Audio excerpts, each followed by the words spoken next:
वलीमा के बाद जिंदगी मामूल पर आ चुकी थी, मगर अबद की अभी बहुत सारी छुट्टियां बाकी थीं और वो सोच रहा था कि इन छुट्टियों को किसी खाते में लगा दिया जाए। ये वलीमा से 10 रोज़ बाद की बात थी। इस दिन रमशा भी डाइनिंग मेज़ पर मौजूद थी।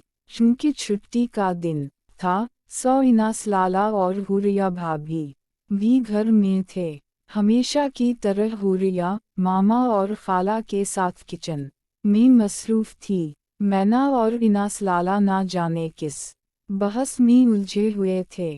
अबद अखबार देख रहा था जब मामा मेज़ पर नाश्ते के लवाज़मात सजाते हुए बोली, हनीमून पे नहीं जाना तुम लोगों ने? वो अबद और रमशा से बैक वक्त मुखातब हुई। हम क्यों नहीं, ज़रूर जाएंगे। अबद ने फी अलफूर अखबार तहा करके एक तरफ रख दिया। तो कब जाना है? जब छुट्टी ख़त्म हो जाएगी। इनास लाला भी इनकी तरफ मुतवज्जे हो गए थे। अभी कुछ फैसला नहीं किया कि जाना कहाँ है। अबद का अंदाज सोचता हुआ था। वो पैर से रमशा के पैर को ठोकर देकर आंख के इशारे से इसे भी कुछ बोलने का कह रहा था।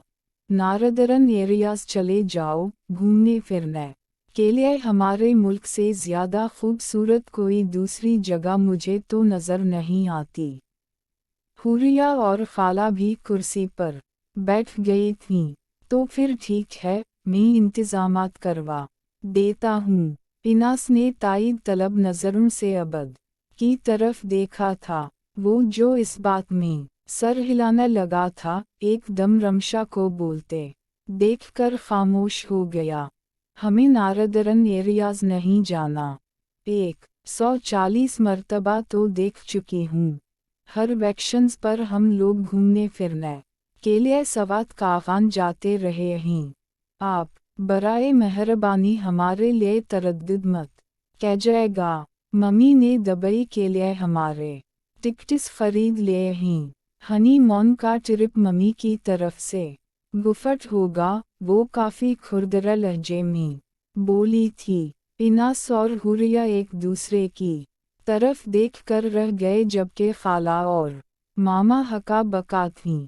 मैना मुंह की तरफ नवाला ले जाते हाथ को वापस पलट तक ले आई थी। वहाँ बैठे सब अफराद को गोया सनप सूंघ गया था।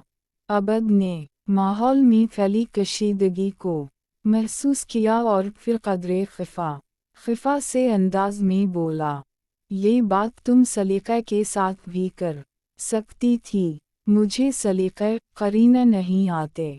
वो बदतमीज़ी से गोया हुई। अबद का सब के सामने नरम अंदाज में समझाना भी इसे बहुत बुरा लगा था। नहीं आते तो सीख लो। अबद दबी आवाज़ में बोला था। वो नहीं चाहता था कि बात बढ़े, मगर रमशा शायद बात को बढ़ाने के मूड में थी। नहीं सीख सकती। वैसे भी यहाँ के लोगों में बड़े करीने हैं। जसट शट अप रमशा, अगर तुम अच्छा नहीं बोल सकती तो खामोश रहो।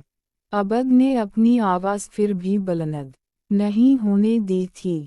मैं उसी लिए इन लोगों के दरमियान नहीं बैठना चाहती थी। मिडल क्लास दकियानुसी सोच रखने वाले बैकवर्ड लोग। तुम्हें यहाँ बैठना मुबारक हो। चाहे सुबह से शाम तक बैठो या फिर शाम से सुबह तक अपने कान भरवाते रहो। वो तल्खी से कहती धप धप करती आठ कर चली गई थी। वो सब दम बखुद से इसे जाता देख रहे थे। बहुत दिनों से मामा और हुरिया रमशा की बदमजाजी को नोट कर रही थीं। इसका अखड़ा सा अंदाज, रूखा लहजा, न जाने इसके साथ मसला किया था।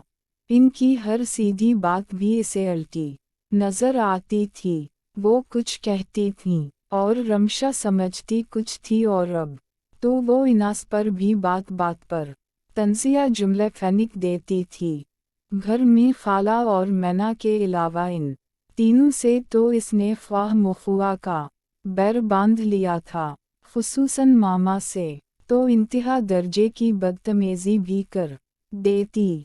वो 10 दिन की नई नवेली बयाहता थी, अबद से भला किया शिकायत करती। वैसे भी अभी तक वो इस के मिजाज को समझ ही नहीं पा रही थी। न जाने वो चाहती क्या थी, इस की ख्वाहिश क्या थी। किया वो अबद पर सिर्फ अपना तसल्लुत कायम रखना चाहती थी। वो इन सब से अबद को दूर करना चाहती थी। सुबह सुबह इस बदमज़गी के बाद अबद का मूड बिगड़ गया था, मगर वो कब तक इससे नाराज़ रह सकता था। कुछ इनास लाला के समझाने बुझाने और कुछ अपने दिल के मजबूर करने पर वो रात को इसके सामने इसकी बदतमीजी को भला कर ही आया था। जब वो कमरे में दाखिल हुआ, इस वक्त वो रोटी रोटी सी बेड पर बैठी थी। इसे देखते के साथ ही चादर तान कर सोती बन गई, यानी मुहतरमा नाराज़गी जाहिर कर रही थीं। अबद को हंसी आ गई। वो इसके करीब बैठते हुए नरमी से बोला, ऋषि। इसने चेहरे से चादर हटाई।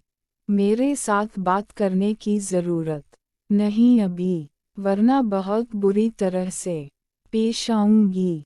रमशा ने नागवारी का बरमला इजहार किया। तुम अच्छी तरह से कब पेश आती हो? अबद ने मासूमियत से पूछा। मैं तुमसे नाराज़ हूँ।